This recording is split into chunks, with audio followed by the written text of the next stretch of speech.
shows your intent, wear it. There's a label here. People know what you are, what you stand for. The younger generation, they say Islam is not in your head, Islam is not in your beard. Very clever. And I want to tell them, put it on. In your buses, in the trains, wherever you are, put it on. That's your time now. This label, don't throw it away. Preserve it. Encourage your children to have it.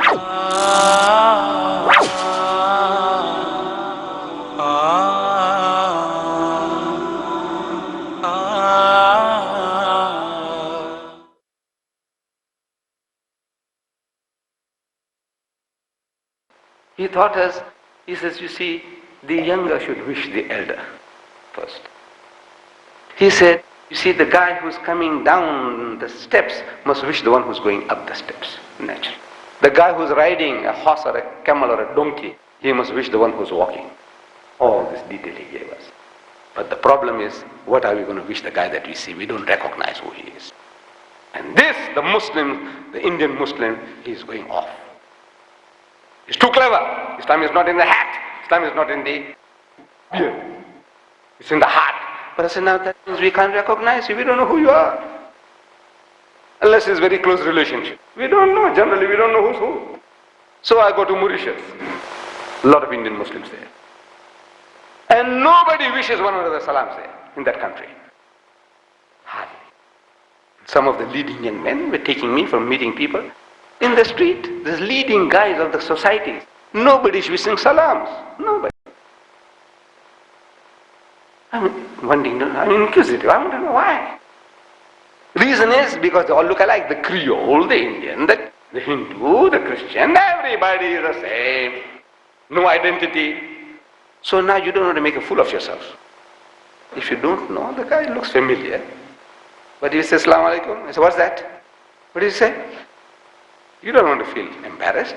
So rather, keep quiet. In Canada, the Muslims now, they say, hi, hi. Because it's safer. You don't make a mistake. You say, hi. He knows, hi. You might say, salam. What's that? You swearing me? No, you don't swear anybody. You don't want to create problem unnecessarily. So when I return from Mauritius, after this experience, they give me a chance to speak in the Jummah Masjid building. And I shared this ayah. I read it and I started to explain. I says, you see, in Mauritius, this is my experience. People don't wish one another. And the reason is, they don't have a headgear. See, they're shy to have a headgear. Finished. That means gone. Now you don't know who's who. So after the Jummah, one of my dear friends, very close friend, from more than 30, 40 years, we are friends.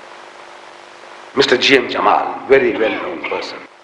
So he tells me, Ahmed, he said, look, I want to tell you something, and you can tell it to the people. You can share it with the people. I said, what is it? He said, you see, our friend, the Golden Peacock, some Ali brothers, at a cinema they had a takeaway. And we are very close friends. So he says, now look, I go and stand there, and anybody comes for anything, I'm standing, chatting, passing time. So he says, half a dozen samosas, it's all right. He'll take it, fill it in a packet, give it to the man, take the money, give it to the teller. So he's standing there, and a young boy, handsome young lad, comes along. He says, I want half a dozen samosas. So he takes a paper bag, puts half a dozen samosas, gives it to him, and he takes the money, he gives it to the cashier. Whether they're giving change or not, I don't know what happened. He said, give it to the cashier, and he looks at the boy, handsome young boy, good looking. This boy, what's your name? So he says something like Muhammad so-and-so. So why didn't you wish me salams? You know, you're a Muslim child. You should have wished me salams. So the boy says, Uncle, I thought you were a banya. Of course you don't. I don't know whether you know what it is. You see, me. I am a Muslim from the Bombay province. I speak Gujarati. That's my language. There are other Hindus. They also speak the same language like me. They look more like me than the Tamils and the Telugus. You know, the Madrasis. They are a little darker. It's just coming from different parts of the country. You see, they come from a place where the equator is going over the head. So they are better baked than my people. We come from a little north. The sun rays are hitting us at an angle. You still go further north, it's hitting them at a greater angle. So they are lighter. This is the less sunlight. People in Kashmir, they are like the Europeans. The Afghans are like the Europeans. Wallah, they look like the Buddhas. The children look like Buddhas, the Africans, in the complexions. See, it's the sun. So these guys are darker, my people are a little lighter. Because we come from a part of the country which the sun is not that intense. So they look like me, they are the Hindus, Gujarati Hindus of my language group. They look like me, we have the same surnames. Believe me, I haven't come across another Deedat yet. But look, there are so many. Muslim Desai, Hindu Desai. Muslim Patel, Hindu Patel. Muslim Bhula, Hindu Bhula. So we speak the same language, we look alike. So that group of people, the Gujarati Hindu, we call them Banyas. Like the Jews, they are the business people, we call them Banyas. So the young boy says, "Uncle, I thought you were a Banya." So he said, "Look, I can tell it to people." I said, "Right." Now, he's my dear friend. When we meet among friends, I remind him. I said, "You remember?" I said, "Yes." From the mouth of the child, Allah is making to tell you the message that, "Uncle, I thought you are a mushrik." That's what he's saying. "Uncle, I thought you were a mushrik." That's what he's saying. "I thought you were a mushrik. How can I make you salams?" He says, "No." I said, "Look, I'm a Muslim." So somebody said, "No." I said, "Why didn't you wish me salam?" He said, "I thought you were a colored," meaning a Christian. Or I don't know what names you might have used some terms, I don't know. So I thought you were such and such, And still he won't. He still won't put on. That's a sickness. That to me is an unforgivable sickness. And what it does, in Natal, we are 20% of the Indians, we are Muslim, we are 20%. 1 out of every 5 Indian is a Muslim. 1 out of every 5. If you count Hindu, Hindu, Hindu, Christian, Muslim. Hindu, Hindu, Hindu, Hindu, Muslim. Hindu, Hindu, Christian, Christian, Muslim. But out of every 5, 1 is a Muslim. In Stanger, a town, some 40 miles north of Durban, we are 30% are Muslims in that place. 30%. I said, if this 30% only put on a headgear, what you can do to the enemy? The outside, he'll be terrified. Because the others are all like sheep and goats, you can't recognize. But you see the guy with a kufya. Kufya you call it. What do you call it? Kufya. Yes. Kufya, kufya, kufya, kufya, kufya, kufya. And that's visible. That's what you see. The others are like sheep and goats. You don't see them as if they don't exist. But the kufya is visible. When that happens, it boosts your morale. I didn't know there were so many Muslims here. And the enemy, so many Sunnah followers, Muras here.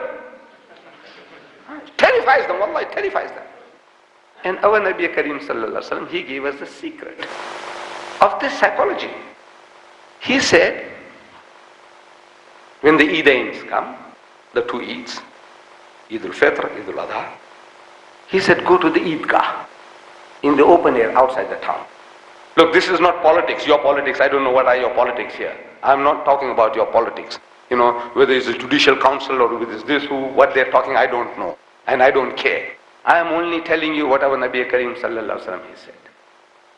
That when the Eidains come, go to the open field. He called it Eidgah. Open field for Salat. He said Salatul Eid. And when you go, he said, you must take your women and children also with you. And he went further than that. He said, even mensurating women. In Islam, it's not fard on them to make salat. He said, even mensurating women during the monthly courses. What they're going to go and do? Nothing. Just sit down. Why burden them? Ask you, why burden them? Poor thing, unnecessarily. They can't make salat. No, there is a philosophy, psychology behind that. That if this woman goes, that means everybody goes. When that woman goes, her children will be there with her. Otherwise the children got an excuse to stay at home. The ma is there at home, say, no, even menstruating woman, let them go. So everyone, even the little one, she's carrying one in her arm, there's one in her stomach.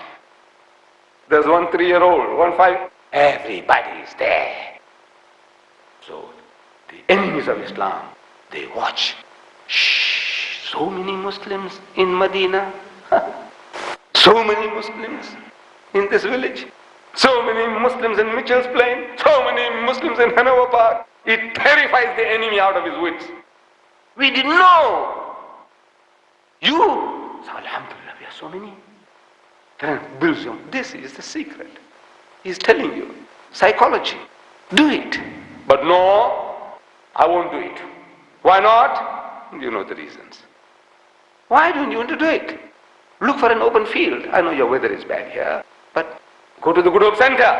Have the Good Hope Center. Fill it up. Let the world know. Any covered place in a weather like this. When the weather is good, then it says open fields. Go out into the open. And while we are walking with your kufias and maybe with some Arab garb, loose shirt. Man says, what is this? What's going on here? My dear brothers, this is what Allah wants of us. You build a community psychologically. You're creating bond between yourselves.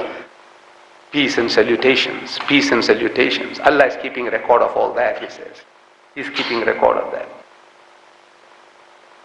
So, the label. The label is the kufia. I have been telling people jokingly, if this is too heavy for you, the gays in America, they put one earring. You can put on the other side. Or put a green dot. The communists, they were putting red ties at one time. All right, you think of a green tie. That every Muslim from now on will wear a green tie. Okay, look, I'm for it. Anything. You say we must wear earrings. I said, right, okay, everybody let's wear earrings. That everybody will know I'm a Muslim. But why do silly things? This is the cheapest and the best, the most inoffensive. No offense. Humility. This is the most humble thing you can wear. Nobody can point a finger at you. But if your life is in danger, I said, keep it in your pocket. If your job is in danger, I said, take it out. But as soon as you come out from your job, put it on. In your buses, in the trains, wherever you are, put it on. That's your time now. Our Nabi Kareem Sallallahu Alaihi Wasallam, he gave us the secret of this psychology. He said, when the Eidains come, the two Eids, Eid al-Fitr, Eid al-Adha, he said, go to the Eidgah, in the open air outside the town. Look, this is not politics, your politics. I don't know what are your politics here. I'm not talking about your politics.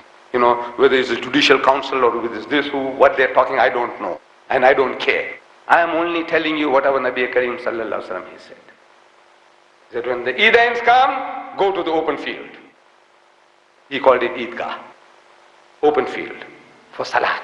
He said Salatul Eid. And when you go, he said, you must take your women and children also with you. And he went further than that. He said, even menstruating women. In Islam, it's not fard on them to make salat. He said, even menstruating women during the monthly courses. What they're going to go and do? Nothing. Just sit down. Why burden them? Ask you, why burden them? Poor thing, unnecessarily. They can't make salat. No, there is a philosophy, psychology behind that. That if this woman goes, that means everybody goes. When that woman goes, her children will be there with her. Otherwise the children got an excuse to stay at home. The ma is there at home, say, no, even menstruating women, let them go. So everyone, even the little ones, she's carrying one in her arm, there's one in her stomach.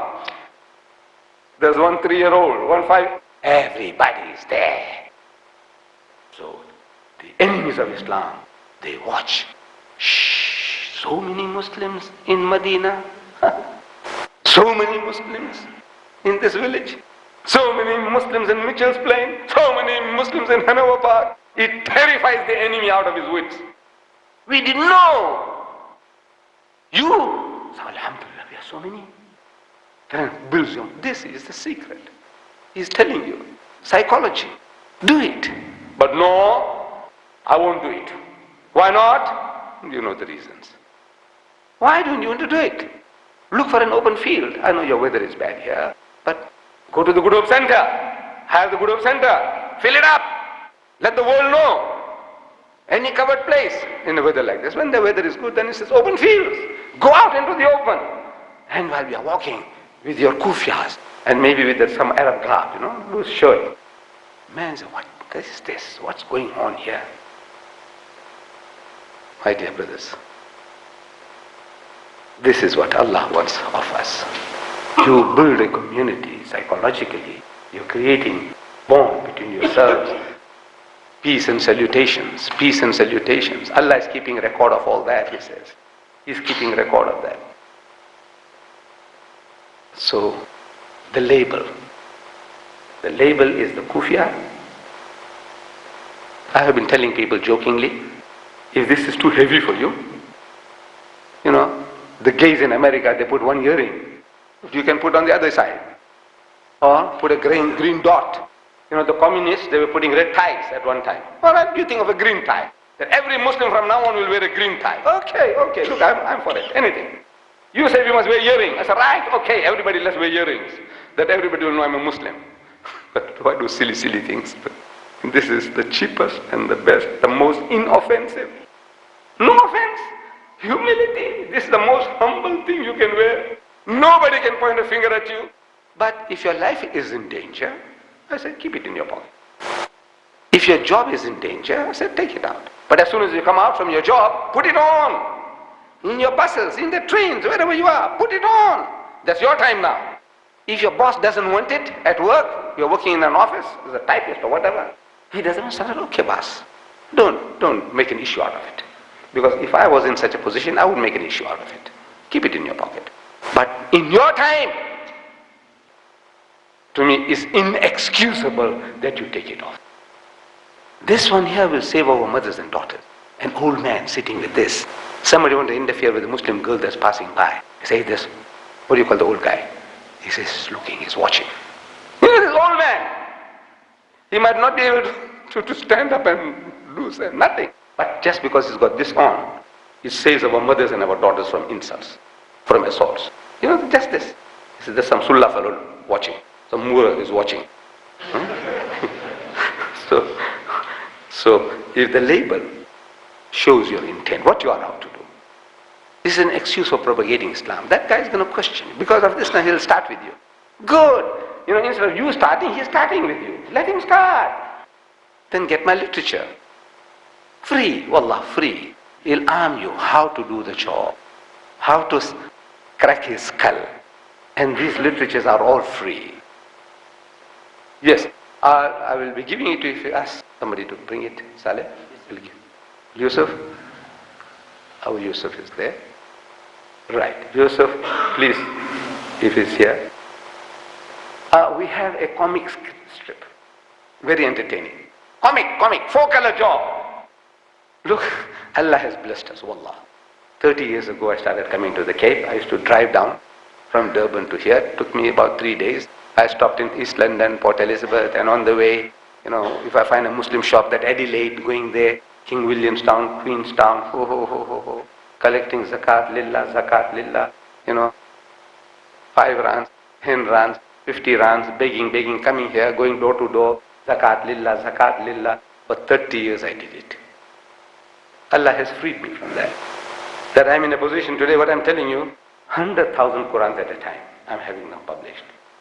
I have printed this book, Arabs and Israel, Conflict or Conciliation, which will be given free to you at the Goodhope Center. 80-page book, 16 pages, full color, 4-color job. I printed 250,000. You know what's 250,000? 250,000. From a position, when I started this propagation center in 1958, to print a pamphlet, we used to go and get a quotation. Me and my secretary, Mr. Vanka, he passed away, may Allah give him Jannah.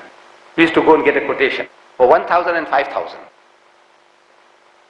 Then we have a meeting between us.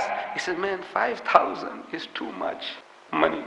We'll print 1,000 now. Later on, inshallah, if we can do it, we'll do 5,000. Today, we are doing 100,000 at a time. The pamphlet about the Pope, you remember the Pope? His Holiness plays hide and seek with Muslims. 250,000 first print. 250,000. Then we did it in Arabic. Now this one here, a story in cartoon form, 4-color job, about Ahmed and John. I am that Ahmed. And John is a Christian missionary. I won't take his full name. You see, Ahmed and John. John comes along and knocks at the door, which is happening to our doors. Same, it's the same setup. Then the guy wants to share his deen with you. He wants to save you from hellfire. So he says, now how to deal with him?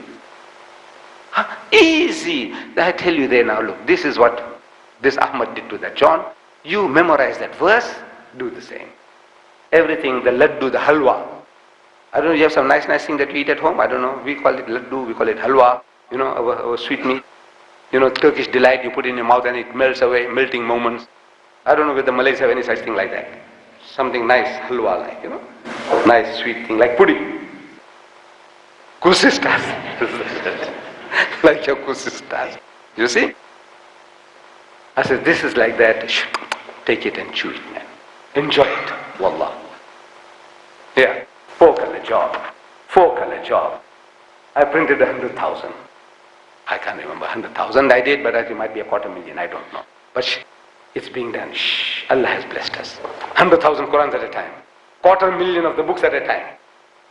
And it's all for you. Wallah, it's all for you. I want you to... You need it. Therefore, I say, he remembered, alhamdulillah. Just memorize the verse. You got to do that job. At least you do that amount. You memorize the verse that's given to you, and the guy comes to your door, you ask him, you have faith? Do you have faith? You want to share your faith with me, have you got it? You can't share something you haven't got. So I said, no, he's got faith. He said, look, Jesus said, if you have faith, you'll take up snakes, and if they bite you, nothing will happen to you. You drink poisonous stuff. Jesus said. That is the quotation is there. Jesus told you can drink poison and nothing can happen to you. Right? That's what Jesus said, that if you have faith, you can do all these things. So he says yes. So I said, right, I'll get you some ant poison. You got some cockroach killer? Huh? So look, I want to see you drink that to prove to me that you have faith before you talk to me. Finish. That khabis won't knock on your door again. He comes again, says, hey, you got faith now? Come on, I've got something ready for you. Some caustic soda with some sugar inside, cyanide. Come on, what do you want to have? You make your preference. What do you want to drink? I want to know whether you have faith. And the khabis will run like a beaten dog with tail between his legs. This is privilege Allah has given us. Use this. Give it to your children. Memorize the verse. When they go to school, same. Talk, man, talk. Any other literature you want, go to Roswith supermarket and pick it up. Pick it up. In this battle, you are doing my job for me. Wallah, you're doing me a favor. You're doing Islam a favor. You're doing yourself a favor. I am yourself. I wish you all luck. And the label. This label, don't throw it away. Preserve it. Encourage your children to have it. Wear it. Your children to wear it. Your girls to wear that little scarf. Encourage them. It will keep us, at least, it will strengthen us in Islam and keep us united far more readily than in any other way. وآخر دعوانا الحمد لله رب العالمين.